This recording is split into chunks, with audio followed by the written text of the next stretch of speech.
Love and Watches is a podcast for male and female watch lovers alike. Perpetual Girl and Ranch Racer are a watch-crazy wife and husband team bringing you the latest in news, gossip, controversy, and anything else that matters in the world of watches. We hope you enjoy the show. Hey, Watch fam, this is Ranch Racer. And this is Perpetual Girl. And welcome to episode 18. Is this 18? This is 18. We're on episode 18. Hard to imagine. We're legal. And we are recording. So actually, you guys are listening to this on New Year's Day. We are recording on New Year's Eve. So today is Ranch Racer's birthday. Oh, I knew you were going to throw that out there.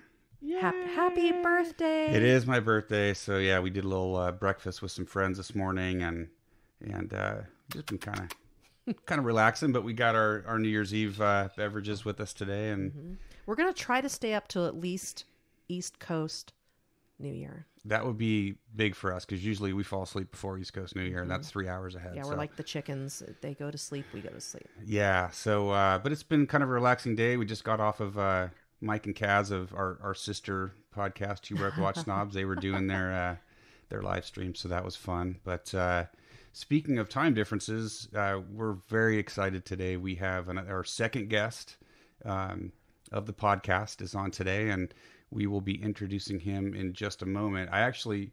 So the first time I heard about this guy was from Mike and Kaz. I think he was the first guest on their show, like the second or third show they did. So they started bringing guests on pretty quickly into their show, and so I learned about this gentleman and his business, and since then we've gotten to know him over Instagram, and we've bought a lot of his products, and really like what he does, and thought he'd be a great person to have on the show. So with that, I want to introduce to all you guys Terry Williams of Toxic NATOs. Terry, welcome to the show. Hey, what's going on, gang? Not much. How's it out in Colorado Springs? Cold? Frigid. Stormy. Yeah, it was in the high 20s yesterday, which isn't high to you guys, but it was sunny. Now today it's high 20s. 14, and we've had high 20s looks here. Looks like Seattle weather, times. no sun. Yeah. It's miserable today. I think since we've lived here, we've had high 20s maybe had high twice, 20s, but I don't do that well. We have to actually cover our little old elderly donkeys when it gets that cold. Yeah, it gets pretty. I bet. It gets toasty. We might have to cover her tonight. Yeah, we might have to. Well, we're lucky here is that we have over 300 days of sunshine, so 20 degrees and sunny, you will see a lot of Colorado people walking around with shorts on. But yeah. Because it gives you a I don't really know how you explain it, but if it's cloudy, then you don't feel as good about it as you would when it's sunny. It feels more manageable when it's sunny. Sure. And I have family from Aurora, so I've been out there quite a bit, and it's definitely sunny. I haven't been to Aurora. Colorado Springs is one of the only places in Colorado I visited, and it was beautiful. I went through there. I'm like, yeah, I could live here. It's a really pretty place. And reasonably priced. Is That's it? another key factor. Yeah. Yes. That we definitely can't say that the same about where we are. It's ridiculous. What's your elevation there, Terry? I think we're at 6,200. Oh, that's up there. When I go to Aurora, I'm sorry, go ahead. Yeah, what is Aurora? I don't even know. I think they're probably about 5,000 where my sister was, and I always have trouble when I go there. Yeah. Big time. Is that due to elevation, or is that due to change of altitude. people? No, just the altitude, the oxygen deprivation. So I'm usually messed up the first night. Yeah. Oh yeah, it'll throw your equilibrium off and everything. Well, we're at I think we're like 12. We're 1,400. Are we 1,400? I think so. But just like driving to Reno, and they're I think they're like 4,500 feet, and it's like I'm dead when I'm over in Reno. I just can't handle. Oh, bad. We're just horrible. Drink a beer and you pass out. Exactly. It's like we're lucky if we can get dinner down. Oh yeah, right. Yeah, we're usually the day we get over there, we're usually asleep by like 6:30. Yeah, it's like you become like 68 years old automatically, or older. Yep. Yeah, you're like, where's the recliner, honey? Yeah, seriously. Well, so Terry, normally the first thing we do before we kind of get into while you're here and talking about Toxic NATOs, usually we do a quick wrist check, and you're our guest, so we're going to let you kick it off. Okay. So today I'm wearing the Seiko Marine Master 200, I guess you call it, or Baby Marine Master, whatever you want to call it, the SBD C063. Yep. One of the few watches I actually know the model number for because my memory's horrible. It happens as you get older, man. I'm the same way. I'm right at 50, so. Oh, me yeah. too. Hey, welcome to the club. I carry a little notepad everywhere, and then I forget it. My wife's like, "What's the point of them if you forget it? Damn it!" But yeah, and of course it's on a. And believe it or not, I wear mainly the Toxic rolls on everything because I like a simple strap. Okay. So it's on that strap. And of course, it's the one I put in the fireplace the other day, so it is still operational. I have to say something about that. That was one of our first questions. Was like, what is up with the watch on the log? Oh, we were cracking out, man. That was so. Was funny. that a test? Well, it was just me being half-tired. It's a thing. It occurs frequently in my gene pool. So. In all honesty, I was just being goofy. I was just making a fire, and I was like, that'd be the coolest pick. But of course, the pick didn't turn out too well, and then my battery died on my camera, so I'm like, I can't leave it in there that long. And it's like leave the watch trying to fire. charge my battery. I'm like, what the heck? Hurry up! Well, I'm assuming that's an open hearth too, like a fireplace. It's not like ours is a wood stove. It's a literal metal box that you actually heat your house with. So yours an open hearth? Well, it's an insert. Yeah, it's okay, more like okay. a fireplace. So, fireplace. Yeah. Ours is an Fireplace. actual. Yeah, ours is actual stove. I mean, if we put a watch in Well, there, yours it'd is melt. the kind I want. Oh, Yeah, really? Yours is the kind I want, where mine is just a decorative piece of Right. Okay. brick. Yeah. So probably not nearly as much heat as ours. No. At least for a short amount of time. It got pretty damn hot. I lit myself up getting it out. But it's Diashield. That stuff's impossible to. Don't you read Seiko's? I know, you man. know, Seriously. bragging rights about Diashield? Yep. Can't affect it. Yeah, right. Right. But that's cool. Well, that is an awesome watch. You've done a lot of posting with that watch. That is a sweet looking watch. you know, it's stolen my wrist pretty much, and unfortunately, I am a watch flipper, so I don't know how much longer it has to go. But I just can't keep watches. That's been that way since the 80s. That's so. Interesting. We're kind of the opposite. But we're starting to think about that. It's like if you enjoy it for a while, and then if you're not enjoying it, you move on to something else and you sell it, and then someone else can enjoy it. Right. And a lot of them, you know, you buy off of a picture you saw online or forum lore, you know, and you buy it and you're like, wow, this feels like a milk can on my wrist. Yeah, you get sucked in, right? Yeah, absolutely. And I try not to have too much money wrapped into watches, because at one time I had, you know, about 20,000 wrapped into watches at once. And it's like, is that really called for, you know? Right. What's the enjoyment of that? Sure. So. Cool. You want to go next? Oh, sure. I can go next. Yeah. I'm wearing my Seiko 5, and it's another Seiko. I have the model number SNK795 with the black dial, and this is one of my favorite watches. Well, that's kind of the watch that, like, you were lusting after a Rolex Explorer. Yeah, I bought that because it's very similar. And I was going to say, isn't that the 36 or something? It is. Like that? It's 36 millimeter. Those are sweet. It is a nice watch. It's a really nice looking watch, and I saw so many Seiko 5s on Instagram, and I'm like, I really want to be part of this. I want to be part of the Seiko 5 club. Yeah. And I've actually gifted this watch to 2 different girlfriends. And my one girlfriend, Lorraine, hi Lorraine, she's my Goose Rescue owner friend. Lorraine's husband doesn't care for us very much. Yeah, I think he might be a little mad at me. I think he's a little mad at me. But I gifted her this watch after I adopted this absolutely amazing love bug of a goose from her, and she fell in love with the automatic watch movement, and it's got the exhibition back, and I've actually put a gingerbread color dial or band from Barton on there, and it really gives you that sort of Black Bay, Tudor Black Bay 36 or 34 look.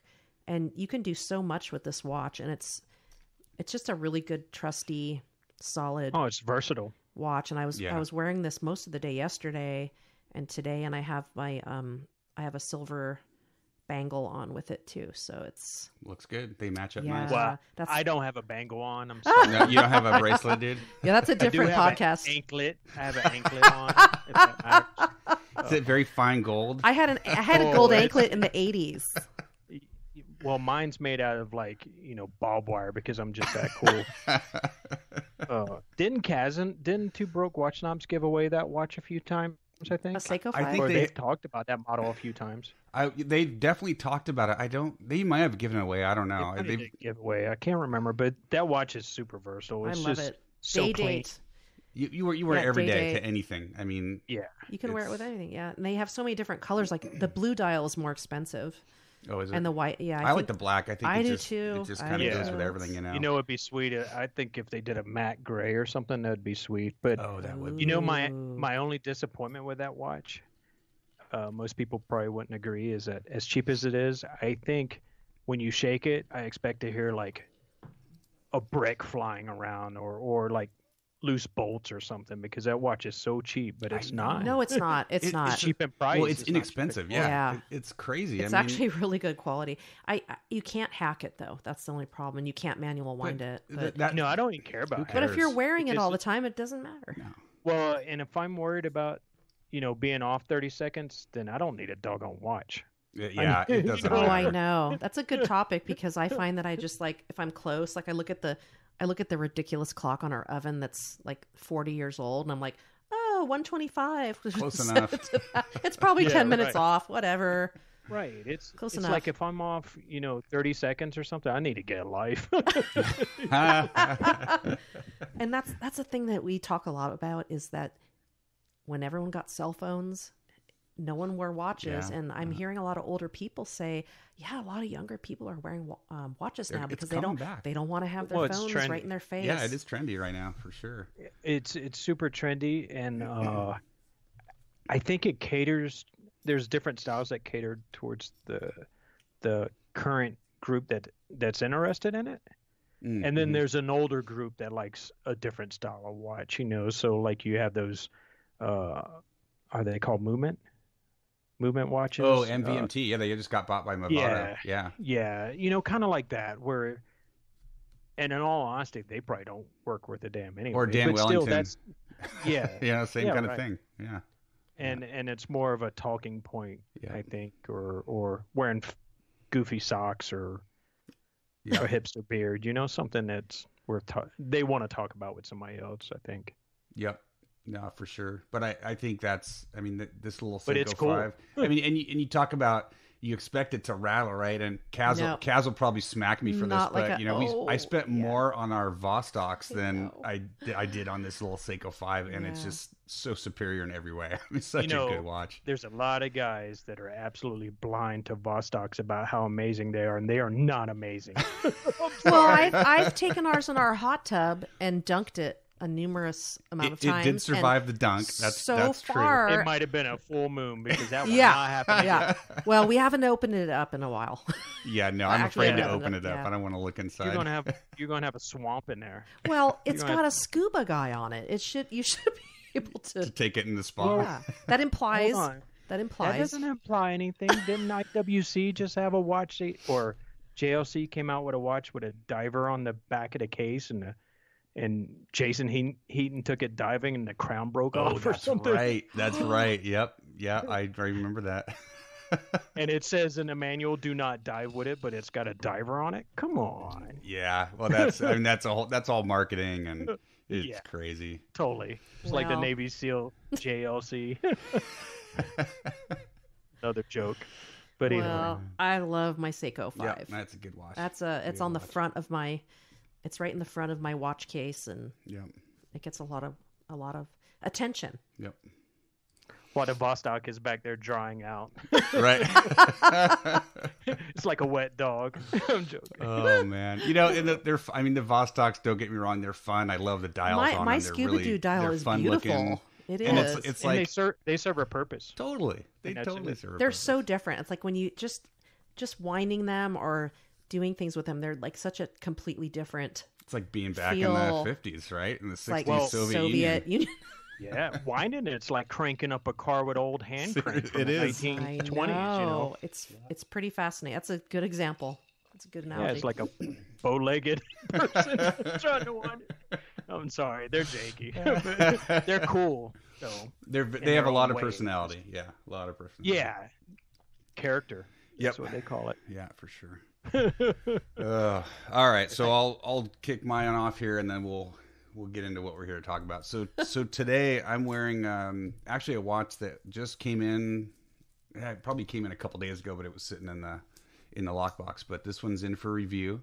You know, you guys know PG and I, we don't do a lot of watch reviews. Our main focus is talking to you guys on the podcast, but we do review watches from time to time. And when we do it, we want to make sure it's a brand that we're really interested in, that we think is worth, you know, taking our time and their time to review the watch. So, it's probably a couple weeks ago.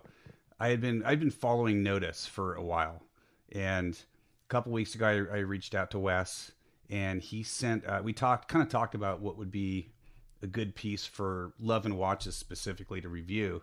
And for me, it was the Contrail 39, right? Because we were looking for something that would work for any size wrist, male, female, whatever. Unisex kind of a thing. Yeah, and it's just a good looking watch. So Wes sent out a black dial and actually a matte gray dial. And a matte gray. Yeah, so I've got the black dial on, but just it's almost like a Seiko 5, right? I mean, it's just very versatile. It's a nice black dial, really cool. Especially if you look at it under a loop. It's got a really wide bezel. It does. It does, yeah. Very wide, like a 45-degree angled, you know, steeply sloped bezel. And it's got like a short lug-to-lug, I want to say vertical. It does. I didn't measure the lug-to-lug, but it works well on your wrist. It works well on my wrist. Yeah, it looks great on my wrist, and I'm like a 6 and a quarter. 47, I think, or 46. Yeah, I'd say probably a 46. It's just a really nice all-around watch. The shape, when I look at it, the shape almost makes it look really tall, but then when I look at it from the side, it sits nice and low on the wrist, and it hugs the wrist well. So are you giving your review right now, or are you going to hide? You should hide. Well, some I like to kind of talk about my first impressions of a watch, right? You're spilling. Anyway, the cup is spilling over. It is. That's what happens with me, right? That's on what I'm that wearing too. I think with that thicker bezel, that probably makes it look like it's a taller watch. But in reality, you know how people say you can pick a watch up and feel the quality in it.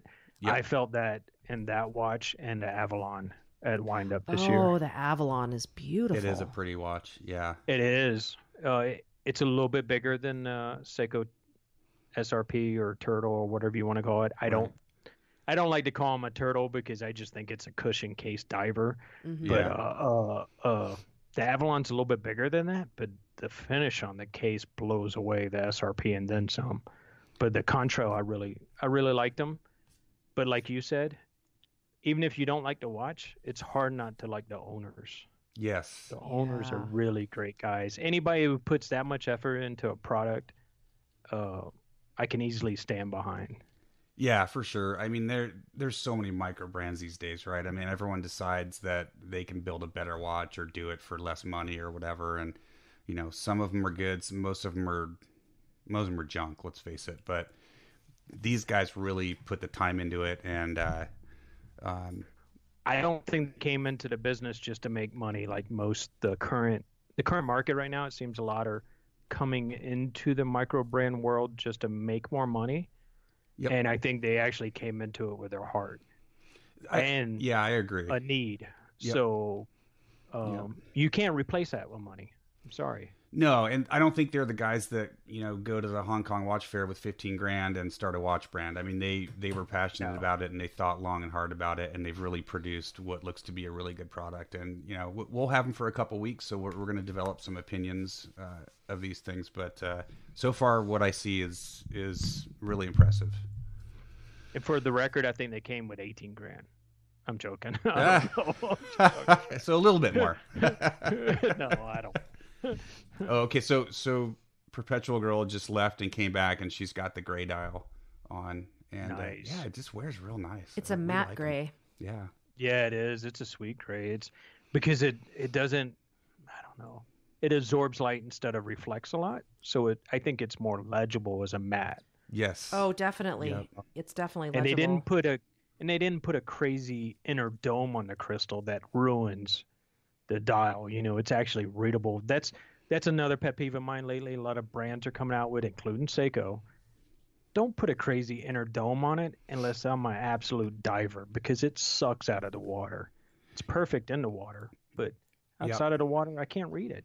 Yeah, and that's kind of I've reviewed some watches that have that, and it's very much a slave to the vintage trend, and a lot of guys like that. They want to see that curve, and they want to get the distortion on the edges, and personally I'm not. And it's actually it, sexy. I think it looks good on certain dials, like my Skirfus. I love the domed inner dome crystal, but he didn't clutter the dial, so it's still really readable. Right. But when you have too much going on the inside already, and then you throw on this crazy purple anti-reflective coating and then a dome, it's like, wow, dude, you just ruined. I can't appreciate it. It's like I can't even see the damn time. Yeah. Give me my cell phone, damn it. Yeah, seriously. It's got. Watch has to be legible first of all. So. Right. I won't mention the brand I'm thinking of right now, but they do that a lot, and it's like, yeah, it gives it a vintage feel, but if you really want to do a vintage feel, put a top hat in it. Yeah, there you go. No reflection, Yep, exactly. Well, and this size is actually a really wearable size for me, and you're wearing it, and it looks fantastic. It looks fantastic on you.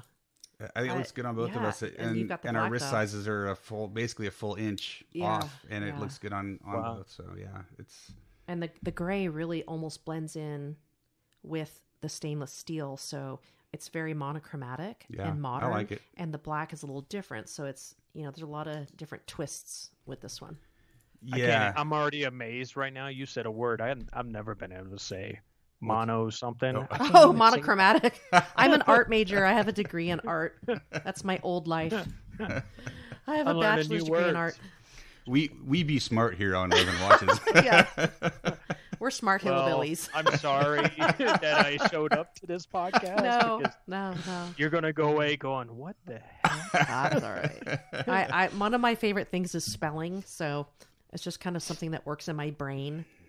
Yeah. So that's why I started editing Ranch Racers reviews. When I started writing for Wristwatch Review, And that's how I kind of got into this whole thing, which is funny. I don't know if we've ever talked about it on the podcast, but...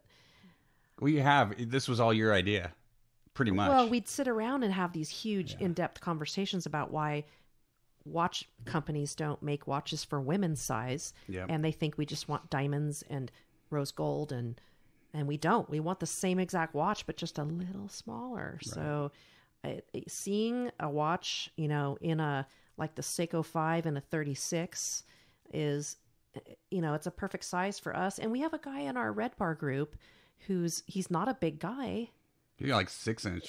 He's like my height, and he and I can actually share watches. They fit. My watch fits him, so he's got some that I Does he eat meat? What's that? I don't know, actually. Does he eat meat? Does he eat meat? Oh no, he's I don't know. He's just a small dude. guy. Yeah, he's small. Too much damn kale. No, I love kale. We do eat kale that's here. Impossible. We do too, but that's impossible to love it. To love it? It's like the only way you can love it is throw it in the pan with a little butter. Oh yeah. And have you air dried it into chips? Oh my gosh, I have a dehydrator. But that's the only way. You have to modify it. You can't love kale. It's not. Well, I do love. What kale. is that shirt? You have a kale shirt, don't you? Yeah, I have several kale shirts. It never leaves the house. It's from Mercy for Animals. Is a is a group that goes out and they do undercover to expose right. factory Mercy farming for Animals, abuses, right. and it's kale all the time or something like that. Kale. It's funny. What does it say? I don't know, but I just know there's it just says kale on the front. It's a big green T-shirt. Ours says got kale. Nice. I'm gonna have to go look. All right, you want to start the next topic? Yeah, I want to get into our main topic because, Terry, when we first heard you on Two Broke Watch Snobs, and first thing I did is go check your site and bought a couple of your straps, and then pretty soon, kale by the pound. There you go. She just showed me your shirt. Kale by the pound. It's funny. Oh. But anyway, so we actually became pretty big fans of your straps, because like most watch collectors, we've bought the $5 straps and even the $20 straps off of Amazon that are toast in 3 months, and so they're just stiff and uncomfortable, and yeah, and so we became fans of the brand, and we really like what you stand for. But I kind of would just like to have you tell our listeners what drove you to get into this, because we know it wasn't money, right? None of us make any money in the watch watch business. Exactly.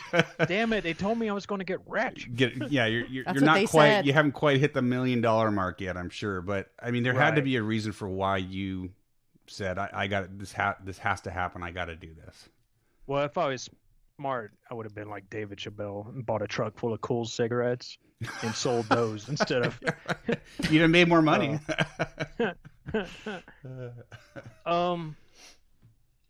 In all honesty, I don't even know if I've said this before on a podcast, but the fact of the matter is I was not a NATO guy up till like 3 years ago or 4 years ago.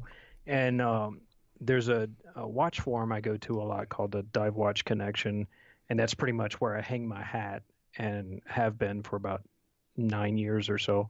And the reason why I like the forum, first off, is because it's no BS, cut to the chase type forum. They call it the way they see it. Nothing sugar-coated, nothing sponsored, blah, blah, blah. I like that. Yep. That's what I think Toxic NATOs is a part of.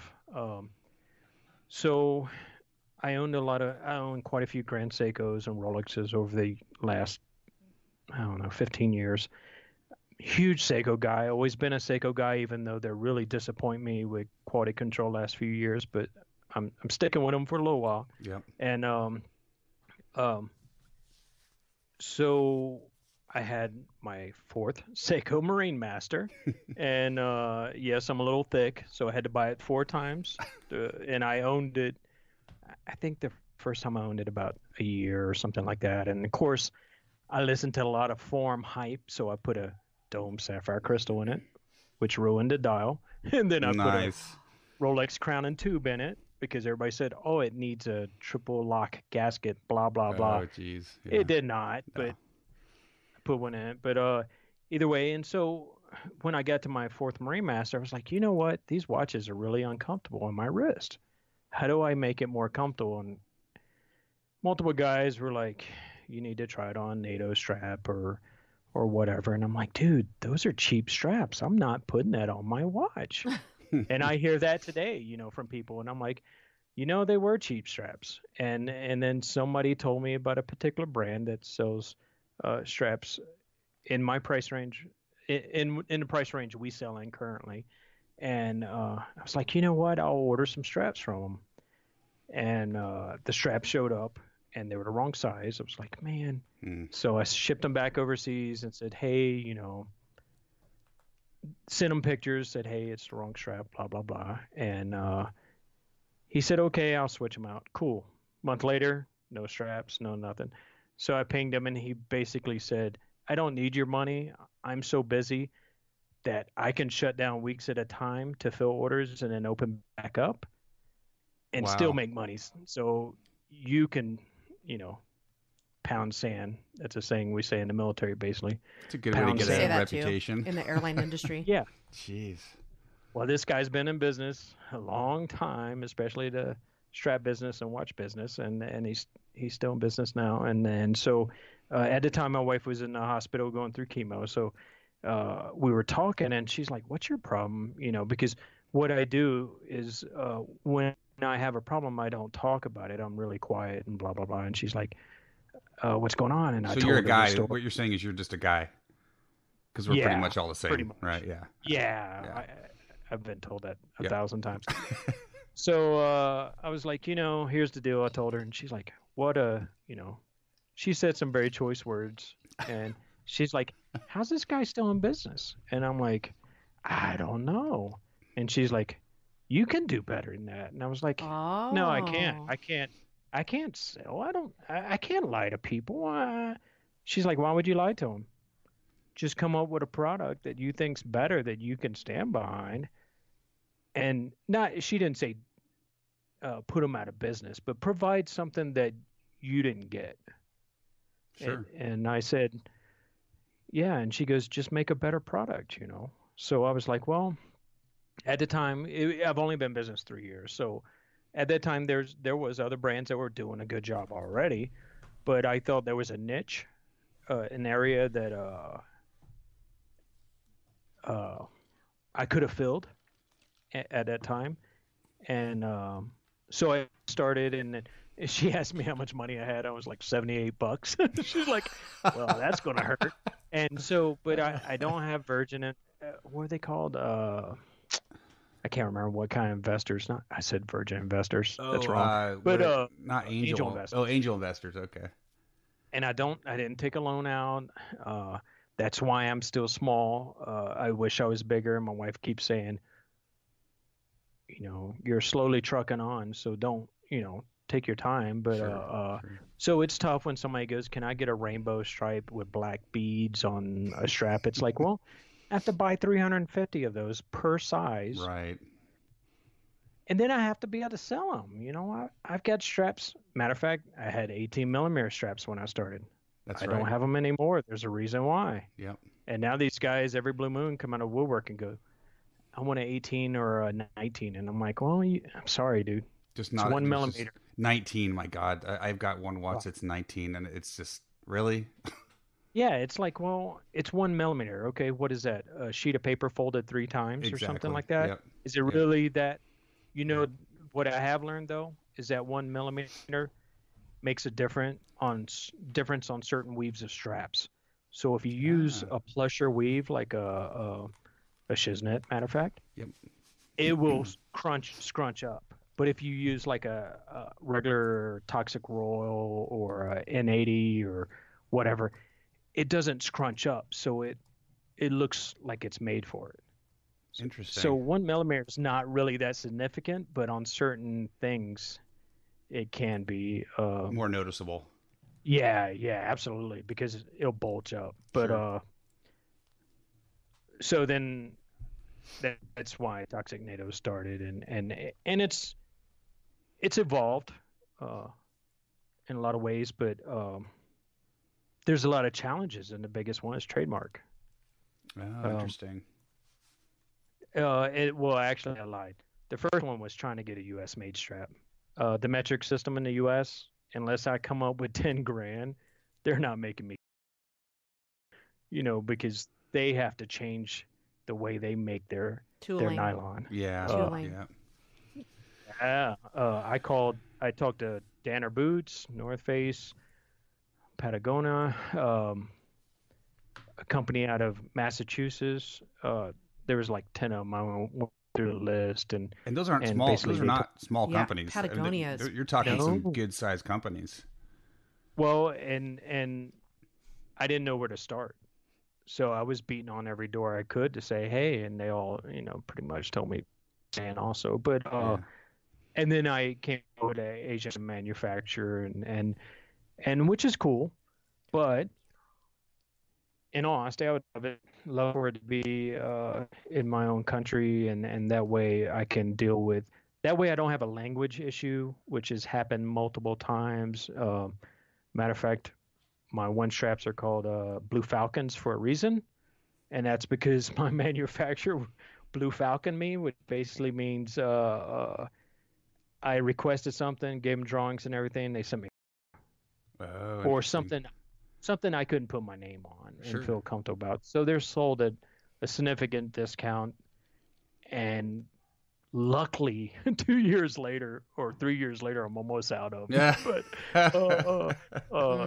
Jeez. and people are asking me, "Can you get them made again?" I'm like, "No, it was a mess up. Why would I get them made again?" You don't want to put your name behind that. No, why would I? And there's brands I can mention that do pull stuff off the shelf and just throw their name on it, and people buy it like crazy, or they put quick release spring bars in it, and they think, "Oh, it's this one-off custom piece." It's really not. Those same vendors send me stuff all the time in the mail to try out. But, with marketing, you can make anything seem amazing, right? Yeah.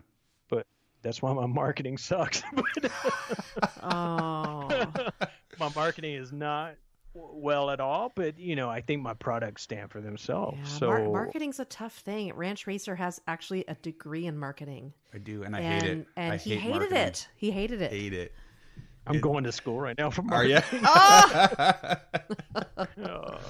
It's it's a tough thing to deal. Yes. I mean, because you're on the edge, right? Are you being truthful? I mean, it's just marketing's tough. Yeah, you're man. on the edge of BS. Yeah, You want to have really your are. ethics. And Yeah. I think ethics really play Right. into it, because it's being a former Well, art person and finance. It's like you just kind of want to be truthful. Yeah. Yeah, and with me taking marketing classes and everything, and that's part of why I'm taking it, is because I think that I can take from it what I need and make it where I won't lose Toxic NATOs' identity and still be truthful, but able to reach a broader audience, Right. or ways to represent us better, without throwing us in the mud. Well, and it's all, for the most part, it's been social media, word of mouth, getting on podcasts like this, right? And the reason why is because trademark. Yeah. That's part of it. I can't sell on eBay. I can't sell on Etsy. But the other reason is I don't want to sell on Amazon. I think Amazon as a whole is not a good thing. I think that they created buyers from Amazon who expect, even if they're wrong, that you're wrong. I think that some of the strap guys and I talk about it, that Amazon customers get the worst because they automatically think you're wrong no matter what. If I pack something today and ship it and they paid for 3 days and they expect it the next day, that's the way it works. And it's like, I don't have pockets as deep as Amazon. Sure. I can't do this or hey, my nylon strap frayed 9 months later. Well, and they want a refund. I'm like, really? There's a guy actually on Instagram. Like, what did you do to it? Right. There was a guy on Instagram, told me he's owned every NATO strap in the world, blah, blah, blah. Sent me a private message. He's like, what can you do about these straps? They frayed. And I was like, well, what's your name? Blah, blah, blah. And I looked it up. And it was like 6 months later or something. And I was like, well, you do know it's a nylon strap. Nylon straps on your backpack or anything, they all fray. Mm-hmm. It's a fact. And I told him how. I sent him a YouTube video. And he sends me a picture, and he burnt them so bad that there was like U shapes in the nylon. Oh, and I'm God. like, so I commented, I was like, is this a joke? I'm like, is that how you seal a nylon strap? And he's like, I'm like, you burn them to the point where they're black. And he's like, well, if you don't know how to handle customer service, it's like, well, you're probably right. But I thought it was a joke, like if that's the way, have to just let that roll off. Yeah, and the whole, he wanted his money back, and it's like, and pretty much he said that he would shame me because of it, and I was like, go for it. They're going to eat you alive because I'm going to post these pictures if you do. Yep, exactly. Like it's a two-way street. But he, in my eyes, he was coming from an Amazon buyer experience where he thinks that just because they frayed 6 months later, he needs his money back. It's like, oh, that's not. That was like Nordstrom in the 1980s. People would buy Right. people would buy something and and they wear it stopped for a that. year, 2 years, they and then did. they'd bring it back. I've heard of stories like that. Yeah, they've gotten tighter. But, I think you bring up a good point, Terry. I mean, and I mentioned it right at the beginning of the podcast, is that Amazon is where you go for cheap and quick, not for good quality. For the goofy most part, colors. right? I like Yeah. some of the goofy colors, or to match your outfit or your Right. glasses that day. Or whatever, but Fashion. Don't expect quality for $8. It's you know? kind of Exactly. it's kind of like H&M. Oh yeah. I don't know. What H&M Right. has H&M. we went in Stockholm, honey, remember? Oh yeah, And they have the stores here now, and it's the latest high fashion stuff. And then in a year, it's out of fashion. And then you'll go And into the it's- subway and in it's Stockholm, probably you'll see trashed in 5 6 women months. wearing the same shirt. Yeah. Yeah. And it's kind of like And it's- disposable clothes. It's not really It's the sustainable. cheapest quality. Yeah. It's really cheap Yeah, quality, and then it's it's super trendy now, but then in a year it's gonna end up at the Goodwill, and And I don't buy clothes every month. I'm sorry. I'm neither a do dude. we. Yeah. My wife's always saying, "Why don't you buy something new? You got the same sweaters for 5 years." I'm like, That's yeah. how my husband is, and a Yeah, lot of us, I hate our stuff is shopper. like Carhartt and super durable because we're ranchers. So So let me ask you, how do you? I mean, so I've like I said, we own a lot of your straps. We own other NATO straps that we bought before and after yours. How do you? Was it hard to find suppliers to get you what you wanted? I mean, obviously you had it, with the one that you just mentioned. It wasn't up to par. How hard is it to find these suppliers and these manufacturers These that will good build ones. it to your Yeah. specs? Wow, that's a loaded question. So there's a difference. If you want to buy a strap that every other strap company sells, that's not too hard to find. Mhm. Let me put that away. If you want to see, the biggest challenge I think with overseas manufacturing is that if you're doing something new, you have to pay for mold cost for your hardware, which is $2,500. You have to pay for cost for the nylon, and so when you invest all this money into it, they don't care that you did that. So when they produce that and it runs off the assembly line for you and shipped out to you, they're selling it to the next guy. Sure. So that's why if you buy straps at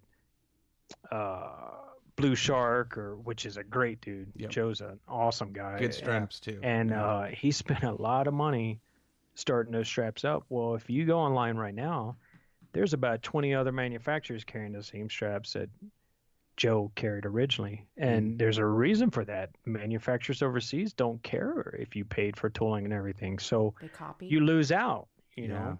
Yeah. And they sell, I call it backdoor sales, and they backdoor sell you. So I'm lucky in the fact that it's only happened a little bit with my straps. I don't want to mention the two companies, but their prices are a lot higher than mine.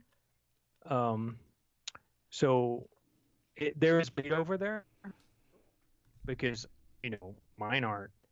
My nylon's mine, but the hardware actually originally came from Blapan. So interesting. So the style is from them, and a lot of straps do bleed over when it comes to design, but if you put a Blapan hardware next to mine, it's close. Theirs is a little bit thicker and sharper edges and stuff, and then I came up with what kind of nylon I wanted and what sizes, and which is a whole nother. I get guys all the time. I have a 12-inch wrist. Can you make me a strap? It's like, no, I can't. I'm sorry, dude. But oh man. Well, okay. So I got a funny story for our listeners, and you may remember this, Terry. I don't know, but I think I had bought. This is before I reviewed your straps for Wristwatch Review. I had bought. It was probably the first Shiznit I bought from you. Those are so nice. And I think I either emailed you or I DM'd you over Instagram. I'm like, I call them the silk panties of straps.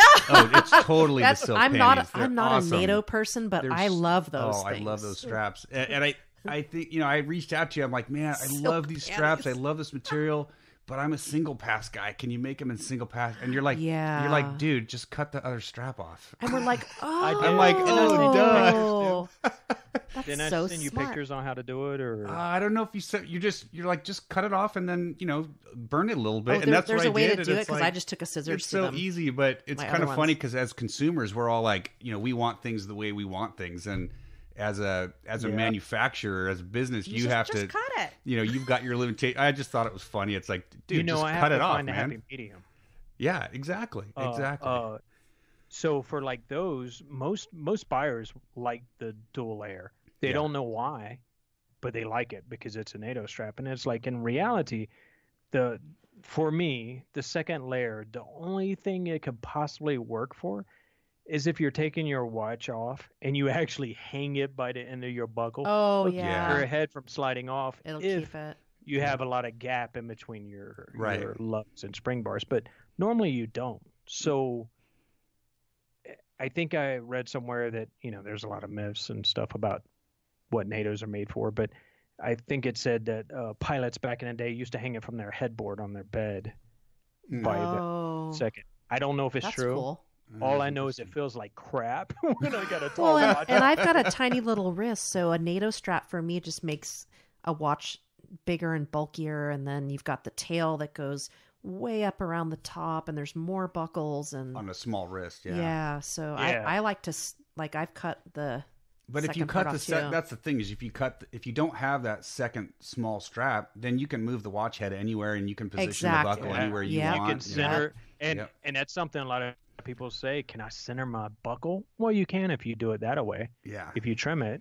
Yep. But in all honesty, it's not made to be in the center, because if you work on a computer, you're totally digging that buckle into the top of your computer Yep. all day, and Yep. everything you work on, it grabs on the bottom of your wrist. So in my personal life, if it's better off to the side, because it doesn't get caught on anything when I slide my jacket on or anything, but a lot of guys say, hey, can you put it in the middle? I'm like, okay, if I make it where the buckle is in the middle of your wrist for an 8-inch wrist, it won't be for a 6-inch wrist.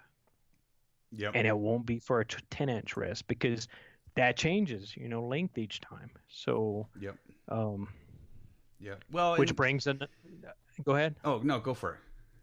Which brings the other thing. They're like, hey, why don't you do a sliding keeper like Omega does? And like, sliding keepers, in all honesty, is a gimmick. It's great if you have a lot of tail on your strap, or if you have a huge wrist and you can't fold it all the way over, you can slide that hardware to fit it.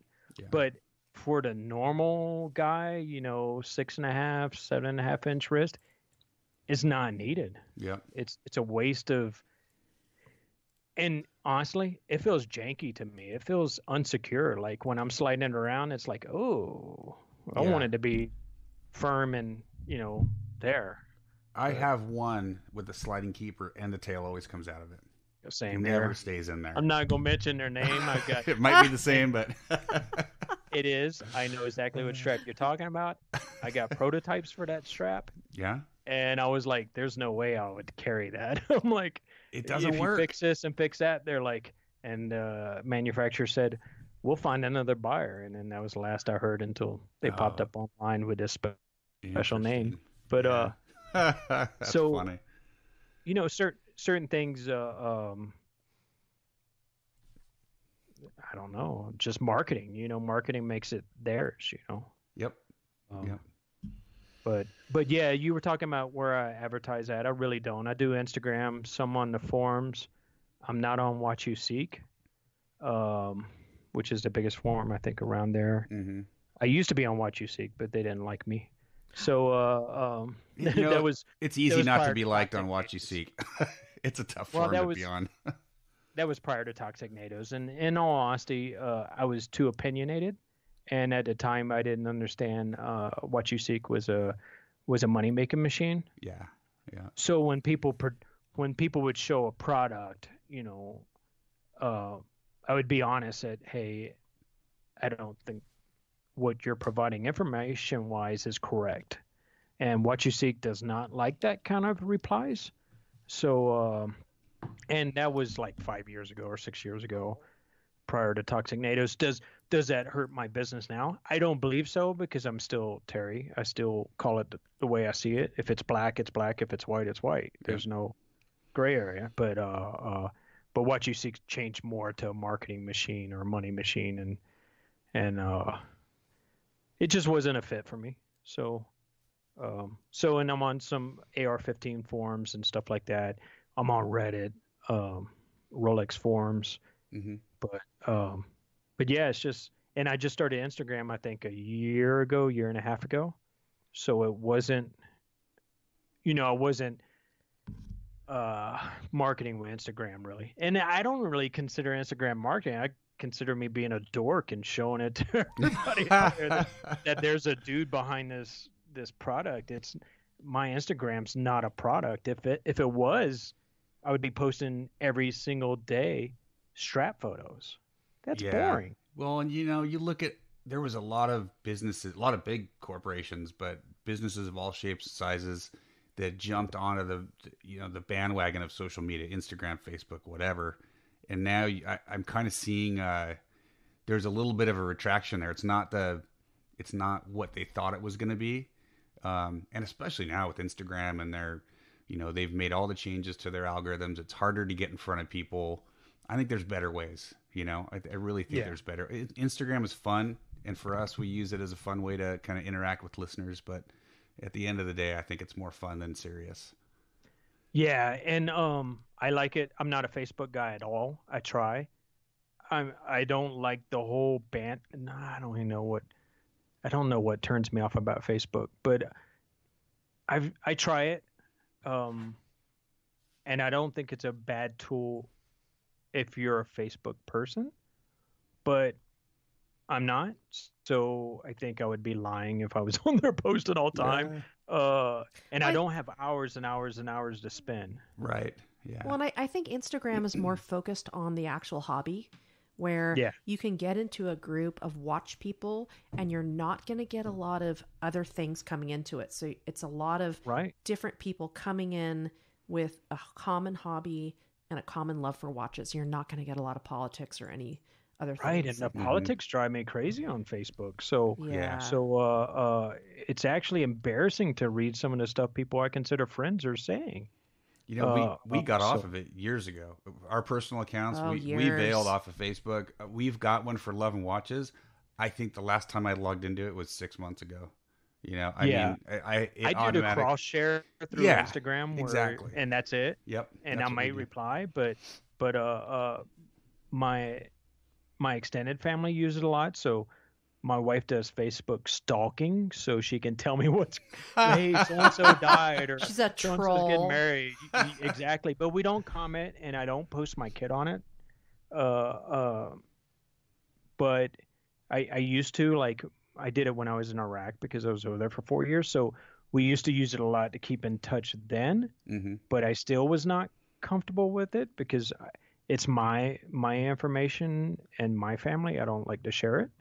Yep. And to me, you're sharing it. So Instagram's more like you can find a hobby or somebody, but the thing that drives me crazy about Instagram is all the influencers, badgering me in the background. Hey, I'll show my booty with your straps if you send me 12, and I'm like, my booty looks better than yours. I'm sorry. When was it? When was the exact time when the word influencer became serious in our culture? That it drives cracks me nuts, me man. up. You know where it started at? These little rich girls going to like Mediterranean full paid getting, like, vacations, free hotels and all that. And where did it come from? It's crazy. In my eyes, when we decided PC was a term, that was like the downfall of our civilization. Politically correct became a term, it was like, whoa. And then selfies became, a term. And then, Instagram influencer, like it has, matter of fact, somebody sent me a YouTube video of some influencer freaking out at some restaurant because they didn't recognize this girl. And I'm like, oh my God. Really? Jeez. I'm like, did she show her backside like she was on Instagram? Right. Maybe they would have recognized her then. God. But the influencer thing drives me up the wall because in all honesty, if I'm not doing a good job, I don't want your kind of influence you're going to give me. Exactly. Well, it's all, I mean, it's a joke. As far as I'm concerned, it's kind of a joke. You know, anyone can go into Instagram and pay a bunch of money and get 10,000 followers with 2 posts, right? We see that all the time. Right. And then all of a sudden you've got all these followers and you're an influencer. And I think there's a lot of companies, like I said, they're kind of waking up to the reality of Instagram and these other platforms, right? They're not really product marketing platforms. At least I don't think they are. I don't know. And my biggest thing is that I think there's certain times of the day to post and you get more likes and all that stuff. But man, some of my stuff just hits a brick wall and doesn't even stick to it, because I've been doing this thing recently where I'm kind of like copying somebody else's picture, and I'll do my own picture and then I'll put the same comment below it and the same hashtags. And you know, these dudes get like 80 or 90 comments. I don't even get one. Like, so I know. That was like, we've done the same thing where we've posted something very specific and it's so frustrating. We didn't get anything. And then someone else does the same exact thing and it's like 300 likes. Right. It's like, but I just did the same thing with the same watch. Yeah. Right. The most likes I got was when I joked Seiko lady and I did my belly shot. Oh man, that was hilarious. I couldn't even stop laughing, and neither could my wife to get the shot made. My wife's like, "Are you kidding me? You're gonna put this on Instagram?" I'm like, "Sure." Why not? And that was the most comments I got. But I'm like, or the fire one, you know. You know, I got comments on that, but in all honesty, I almost burnt the heck out of my watch in my hand. And it's like, that was my question. Was like, what come on, give me some props, dude. What was up with this morning? What was up with the law? I know. Yeah, PG goes, what was he doing with that watch? I'm like, I don't know. We'll talk to him today and ask him about it. And if anybody's worried, the 6R15 is not that great of a movement anyway. It's pretty erratic. So me heating it up a little bit. You were testing the band. It was already having issues, I'm sure, from the factory, because Seiko is not really good with the 6R15 in my opinion. They're not. You might have improved it, actually, dude. Right.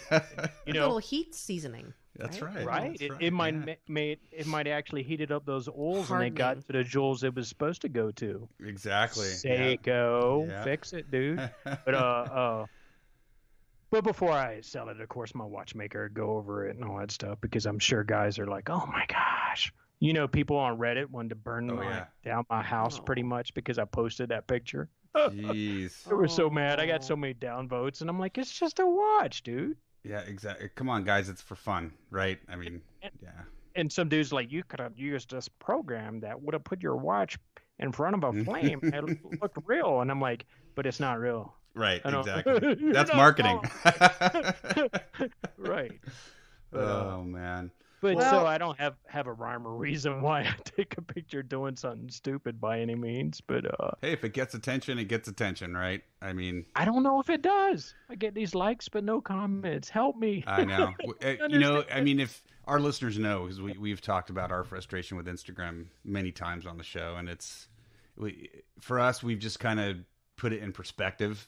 We're enjoying ourselves. We're having fun. This is what we're all. People say some really we're about mean the podcast, things. right? Yeah. You're about your watch straps, and we gotta. Sometimes everyone gets so wrapped up in this, right? How many followers do you have? And like, that's not really what our focus is. You know, our focus is talking to all of our listeners out there. So right. You know, I wanted to ask you. So you've got your nylon straps. You've branched out. You've also got the Toxic Magnum, which is your rubber strap. You've got is it called the Kangaroo? Is that the leather one? Yeah. So it's a Kangaroo so one. Do you use the same suppliers for those, different suppliers? How does that work? Well, I do have different suppliers on the Magnum, and I do have a couple suppliers, and here's the reason why is because some of them suck at certain things and some are good at other things. So you can go through a vendor, and a vendor can basically get you everything that you want. I don't have that kind of money, and I'm very picky. Mm-hmm. So for a while there, like I carried, I don't even know how you say their name, Bonetta something rubber straps. Mm-hmm. I call them B&C straps. Bonetta, I don't know. It's an Italian company. But either way, they were decent straps. They weren't that good. And I eventually stopped carrying them, even though um, the company itself's not a bad company, but I thought I could do better for the price. Mm. And so like the isofrane knockoff, that's pretty much what the Magnum is. Mm-hmm. And the reason for that is because first, it's a great design. There's no two ways about it. And but I wanted to make my own rubber strap, but I don't have $5,000 for mold cost, and I don't have $10,000 to buy all the straps that are required to buy after the mold cost. So I've been told that Brillius has the same strap. I'm not sure. I don't know if it's from the same manufacturer, but I like the Magnum, and I think it's a better strap than the original one. Some people might be wondering if I even own I have 3 of them. They're sitting in a Ziploc because they smell like vanilla. Oh, that's right. 3 years later, dude. I like vanilla. I can't. Okay, I can't No wear a vanilla? watch strap with There's vanilla. a difference. No. Yeah. Here's my deal with vanilla. Okay, years ago, back before I was married, my mom convinced me to buy a friend of hers daughter a birthday gift, and it was vanilla, like Bed Bath & Beyond, like shampoo and body wash and all this stuff. And my mom lives out in the country, and this girl, she's an awesome chick, but at the time she's just I don't want to say backwoods, just not up to speed on stuff. So I buy her the kit, and we go to the movies the next day. She used everything in that kit vanilla-wise. Uh-oh. And when she showed up, OV. I was like, whoa. OV, over vanilla. Yeah, over vanilla. Oh, and my eyes were watering, and my mom's like, wow. So she's like, I'm like, Mom, how do I tell her you're only supposed to use, you don't use the vanilla lotion, you don't use the shampoo with it, and you don't use the bath salts that smell like vanilla, and you don't use, it's like, how much vanilla? But she put on everything in the whole kit. Oh, but so she liked it that much. Bless her heart. Bless her heart. Yeah. So not to say it was bad. She had a good intention, but when vanilla's overdone, I think it's an intrusion. Yeah. So Just like anything, moderation. Right, and part of the marketing behind that vanilla smell was to get rid of the rubber smell. Well, real rubber doesn't have that much of a smell. I'm sorry. And matter of fact, I was on What You See back in those days, and I was called the BS flag. And, a lot of people told me, you don't know what rubber, blah, blah, blah, rubber has a natural smell. Well, it does, but it's not strong. If it's good rubber, it's not. A $30 rubber good strap now, doesn't. There's junk straps that smell horrible. Oh, yeah. I mean, the rubber's They're just like nasty. petroleum. Oh yeah, it's horrible. Yeah. Yeah, there's the ones that are like, they call them silicone rubber, which makes no sense. Mm-hmm. And it smells like a petroleum filled with rubber tires burning. Yep. Well, it's and like, you can get some yeah. moldy smells from some of the stuff that we've ordered. Well, Oh, yeah. Mold on the leather, moldy. It's oh like, yeah, ugh, yeah. Mm-hmm. Well, total like and some of them use mothball that smell. It's pleather like stuff. Oh yeah. pleather, not so much, but like leather. Like some of the stuff coming from China has a lot of mothball smell, and we don't need we don't use mothballs here, so it's Right. a tough one. I think we're not used to the smell. Yeah, somebody told me the reasoning behind that is because when they ship stuff over, I don't know if this is true, from China, they pack it full of chemicals to kill rodents, and that's why a lot of clothes and stuff will absorb that smell. That sounds very believable to me, dude. That sounds very believable. Because you're sitting on a boat for 6 months or whatever. Yep. Yeah, and you just definitely want to wash your clothes before you wear them. Right. So what I was saying is, so the Magnum is from a different vendor. I only get the rubber straps from them. I really like them, especially for the price point. I love them. I got one on my Seiko Solar Diver, and it's awesome strap. The only thing that Which one is sucks that? about aftermarket straps is getting the correct spring bars, because Seiko fatties will not fit in most aftermarket straps. Mm-hmm. But and then most of my NATOs are from one vendor. I do carry some Zulu that are from another vendor, and then my kangaroo straps are also from the same nylon straps I get most of mine from. Okay. The kangaroo ones are a pain because cost and getting leather is a real pain. But the cool thing about it is it has virtually almost no stretch.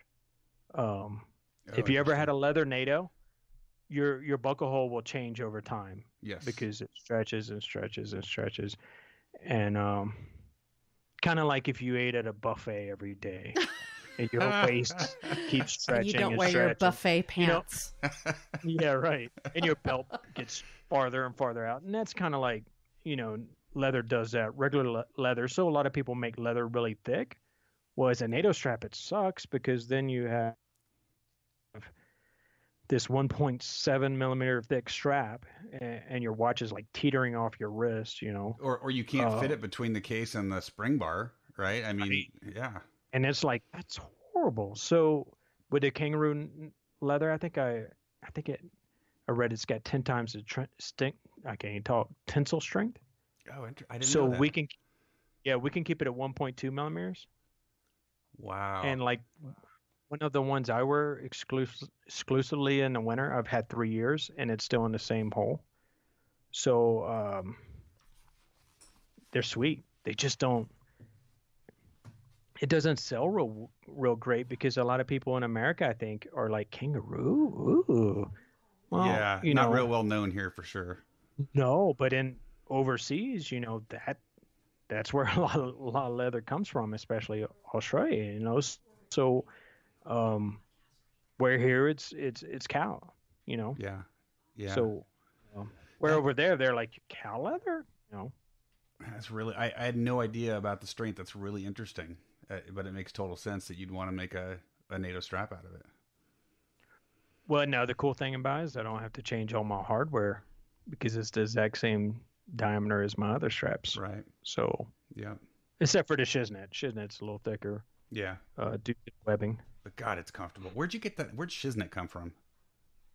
The 80s, man. Aren't you from the 80s? I am Dude, from the that's 80s. The Shiznet. I don't remember all of the 80s, that? but I remember the term. On the East Coast. Okay, I do remember the term, but I wasn't sure if that's where it came from or if it came from something else in the military or if there was some term that you'd use there. But so it's me and my brother couldn't say the actual word around my mom without getting slapped. Yep. So we used Shiznet when we thought something was cool. Sure. Yeah. Okay. Back when they had the Big Johnson T-shirts that came out. Oh, and we all had a Big Johnson T-shirt, at least one. Yeah. So back in that day, you had Rad and Shiznet and Psych and all that stuff. Yep. And Shiznet came from that. So when I first got the prototype made and it came in, my wife's like, "Oh, that's soft." I'm like, "Oh, it's the Shiznet." And seriously, and my wife, if my wife tells me it's a dumb idea, I stick with it. So, like I put everything in a biohazard bag. She thought it was a stupid idea. I knew guys would love it. Guys love it. PG loves it too. It catches your eye. It's something different, right? I mean, and you got your toxic candy in there, and it's awesome. And it still plays with it, Totally. but it's toxic waste candy. Like right away, I was like, oh, I need some toxic waste. And my wife's like, really? So originally, I had the ones that came in like they look like toxic waste containers, which we saw at the mall. Yep. Yeah, I had them like that, and I was like. Because a good friend of mine, I bought straps from him, and he sent candy with the straps. And I was like, that's a good idea.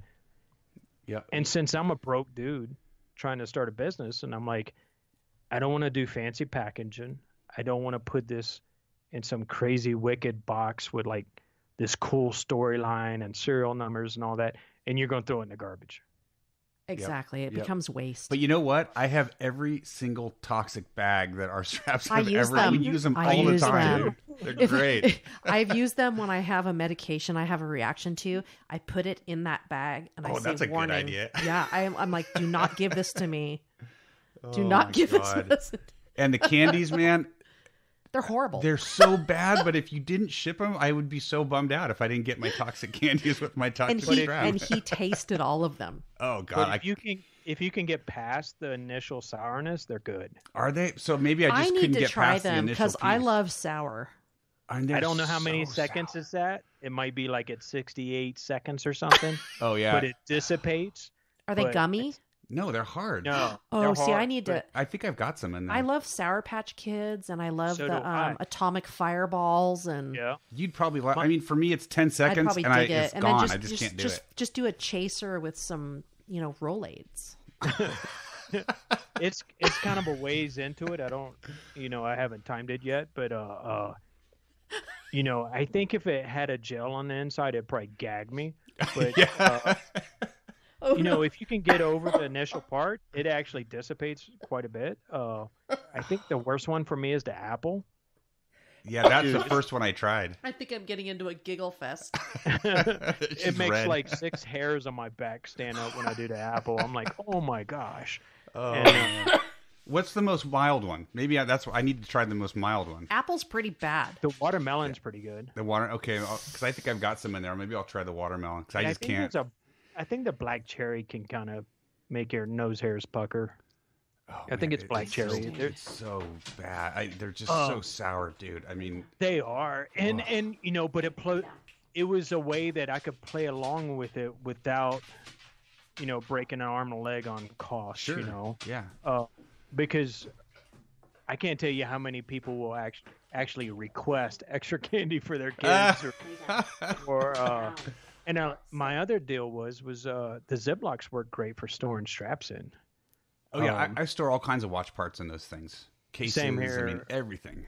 We have them all over our house, but I'm sure. originally I also did the neoprene wristbands, Mhm. but I thought they served no purpose afterwards, and it seemed like most people were probably throwing them away, Yeah. and that's a part of what Toxic NATOs doesn't want to be, contributing to Yeah, more. Sure. to the landfill.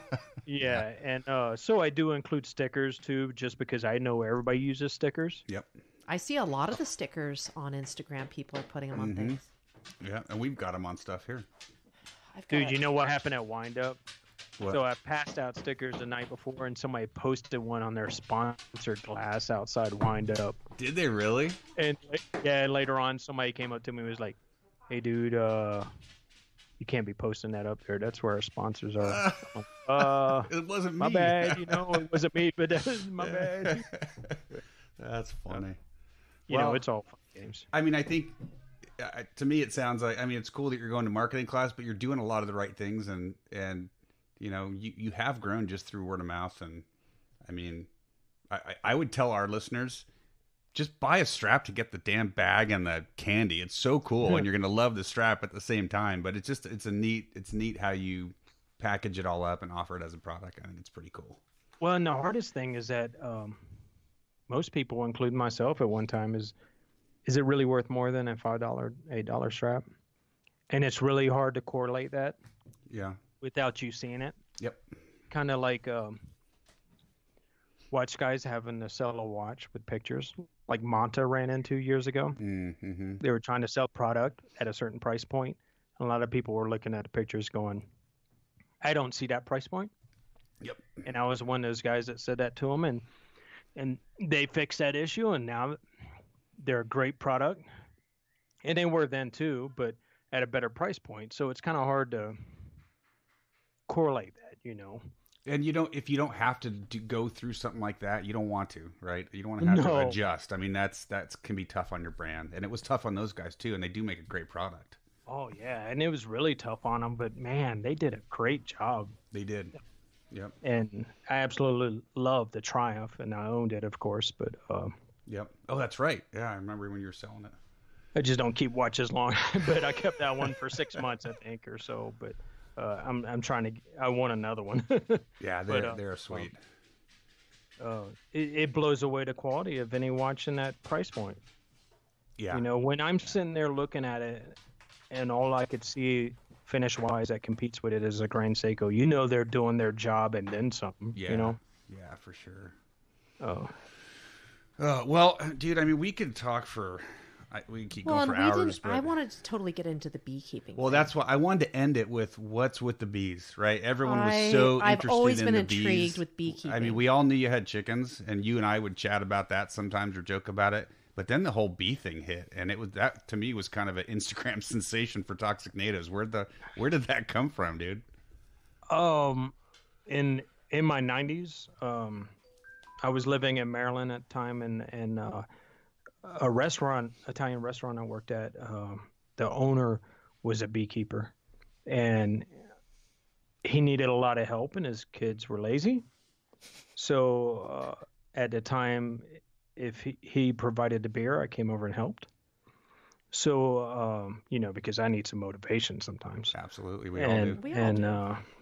Because I was intrigued, but I didn't really want to do it unless there's a reason behind it. But and he was big into giving honey away and all this stuff. And we love homegrown honey. Mm-hmm. Same here. Yeah. Well, we're not. This is funny. We're not huge honey fans per se, which is pretty funny, considering I have bees now. But we have been since we started the bee thing, and it just started this summer. But I've been talking about it like 6 years. Same with the chickens. And my dad has a farm in Indiana, and he had over 100 chickens. But this is later on in life when I wasn't around chickens, but I always said, man, I'd like to get a few chickens. So finally my wife's like, get your doggone chickens. Mm-hmm. And we went by our local tack and feed, and she fell in love with the chickens. So the chicks, Yeah, oh, yeah. Okay. All right, so we're back on bees now. And then bees this year, I had been talking to them about that for a few years. And my wife's like, are you sure? And I'm like, yeah, they're not as, because a lot of people have the impression that, that they're invasive and blah, blah, blah. There's going to be more bees in our yard this year because you have them. That's not true. But we need them. They're pollinators. That's right. They're good. Yeah, that wasn't my motivation. That is a good reason to do it. I do care about that reason, but I don't care enough for me to get them because of that reason per se. Right. I got them because I wanted them, and I wanted to try it. And actually, they work like a 3-mile radius, so they're not really in your yard. Oh, interesting. And Colorado's a high desert, so we don't have a ton of rain here, so we don't have plants growing everywhere. And so we have bumblebees everywhere here and yellow jackets. But either way, my wife got tired of me mentioning bees, and so I ordered some last Christmas, and I picked them up in February. Yep. And we remember when you got them. Yep. Well, it was crazy. It was snowing when I picked them up because we don't get snow here until like February, March, April, May timeframe. That's when we'll really get some snow, and we might not get much. We might only get 2 or 3 snowstorms a year, and they're not deep like East Coast. They might be like 6 inches or so. But I drove out to, matter of fact, Aurora to pick up the bees, and the guy's like, you need a suit, you need this. I was like, oh, I got all that crap. So I came home. My wife's like, what are you gonna do with them? I was like, I don't know. Well, I don't. You bought them. As far as I knew about bees is just helping this guy 20 years ago. I didn't actually set up hives or anything like that. Well, I guess you just set it down, and then as long as you don't move it. Well, I set it down next to it, and this is my theory, which does not mean it's correct by any means, because I put watches in the fireplace. But so take his advice with a grain of salt. Right. So it was like, 30s kind of, and I set the bees next to it, and I was like, you know what? I don't think they're going to be as active. Sure. So my wife's like, go get your bee suit. I'm like, so I came back with 2 leather gloves and a paint scraper and a welding mask. Yeah. Well, there you go. We got a couple of those around here. Well, my wife's like, you have a whole bee suit we just bought. And I was like, yeah, it looks cool in the garage. And so but my welding mask fits really good. Yeah. Well, and I put it in there, and she was like, and my whole thought was, well, it's cold. They're not going to do anything. And they didn't. Yeah. And I, I don't know. And I was surprised. I got 13 pounds of honey this year. Whoa. That's awesome. Which is not common, especially in an area. So you remember how we were talking offline? We have a lot of mini climates here, or mini microclimates. Yeah. And so 3 miles north of us, our beekeeper has a hive, and he didn't get any honey out of like 50 hives. No kidding. So there's some sort of source that they really like. There's some plant or orchard or something. And he's in the country where his are, around all these trees and everything. But then his southern one down south, like 30 miles from here, got a ton of honey. Oh, that's so interesting. It's not a given. And I've ordered another hive for next year. But so how many boxes do you all have out there? So I don't know the names of them, so I might lie. So I have the bottom box, which is where I think they do all their eggs and everything and hatch. I don't know the whole terminology. And the second one's, I think, called their brood. It's basically their honey and what they live off of. Right. And then right now I have another one that is full of pretty much dry sugar for like a supplement, because bees like sugar to supplement their hive when you don't have tons of pollen around. And then I have pollen patties in there. And then I have another box on top. I'll take a picture and send you guys. That's full of burlap and shavings, and it's got vents on the side so moisture doesn't build up in the hive and kill the hive. Oh. Interesting. And so it's called candy board, the sugar board. And basically you take like 6 pounds of sugar and like 1 cup of water, and you just kind of, I don't know, go like around a with sugar brick. it up. Yeah, and then just let it dry for 3 days inside this frame, and you put it in there. And they'll only eat it if they need it. Well, my bees must be pretty damn hungry this year because they've been eating the crap. Cold. Really, yeah. Just destroyed it, huh? Yeah, and we bought another box so I can make more in a couple weeks, but and now keep them to survive. So I think my next year is going to be my worst year, because that's usually when you have to split a hive. Oh, and then do you have to get a second queen?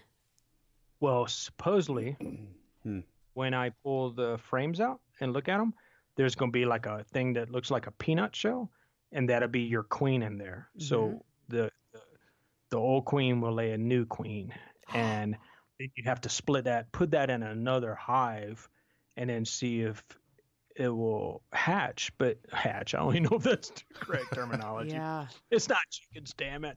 But it'll emerge. Wow, it sounds so complex. Dude, it sounds really complex. We've been thinking of offering our we have a 5-acre pasture in front of us, in front of our house, that we don't use for really anything. And we were thinking about offering a beekeeper to put hives there, and then do like a crop share, like a sharecropper kind of thing, where they could have their hives, and if they give us some honey, but I just also don't want to be like swarmed by bees because I'm allergic to bees. So I'll give you a bag of toxic waste and 2 hives.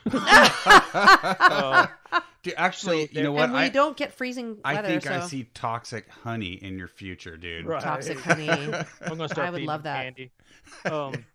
There's people that do that, and so I think everybody is allergic to bees to a certain extent.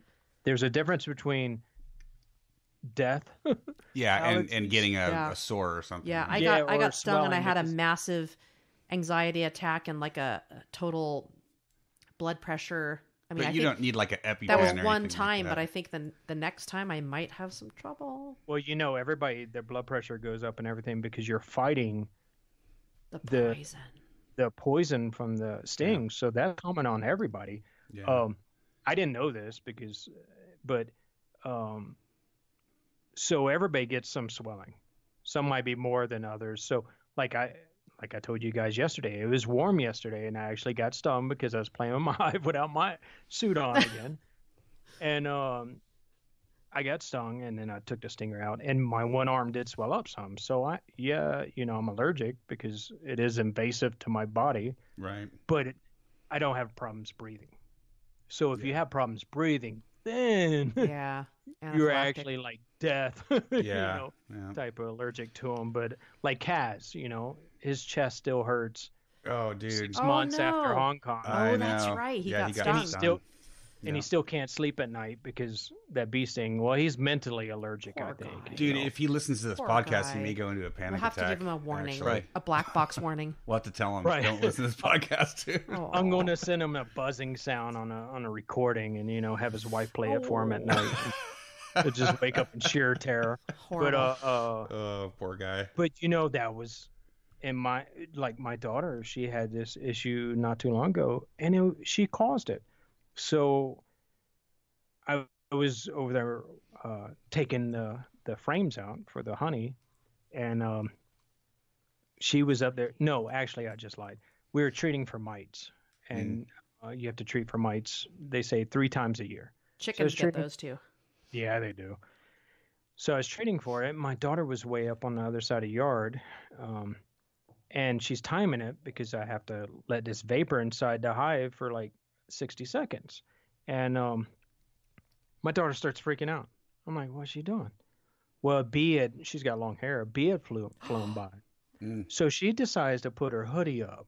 Oh, Kept no. got the bee in her bee hair. hoodie. Oh, man. So she's screaming like at the top of her lungs, and I go over there, and my wife's like, "What's going on?" My wife's freaking out, and I'm like, "Hold on, stop the goofiness." And I took her hoodie off, and I pulled the bee out of her hair and let the bee go, and she's like, "He was gonna sting." No, he wasn't. He Oh, he was didn't get her? scared Oh, She to- just good. panicked. He was panicking because he was stuck in this big old ball. Totally. No. And then they get scared. So Oh, she man.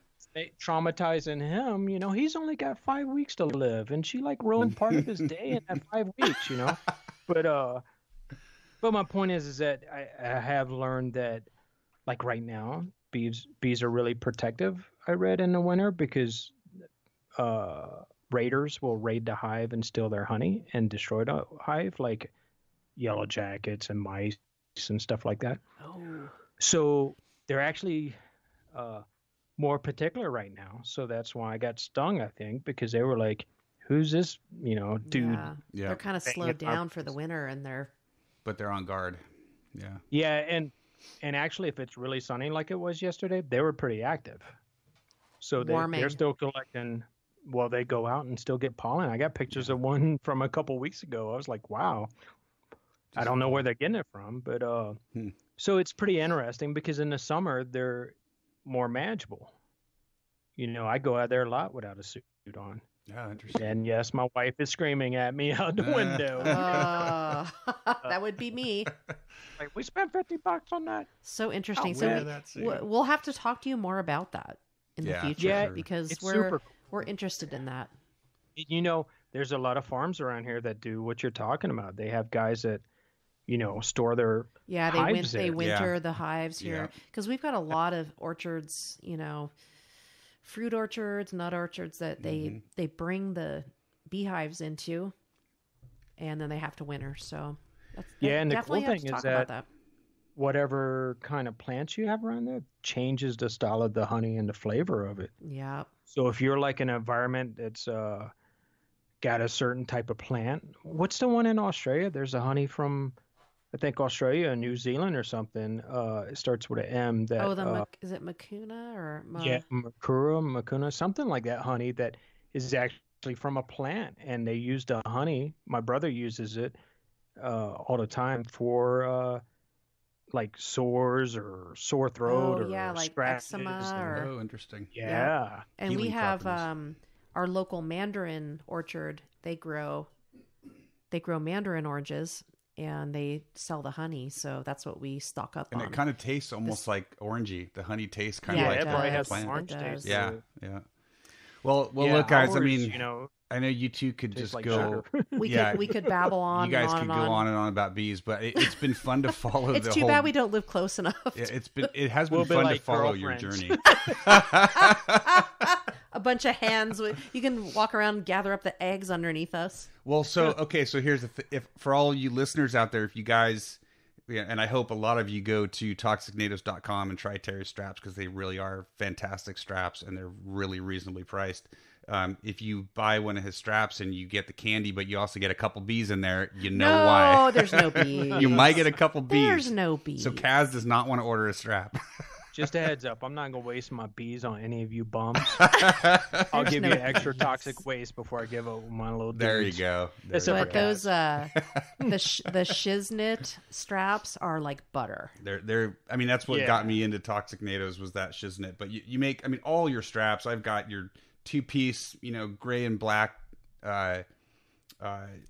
nylon for the Omega Speedmaster. It looks great, and you make a lot of good straps, and I definitely want to encourage our listeners to go follow you on Instagram and check out your website. Again, it's toxicnatos.com. Oh, and you watch.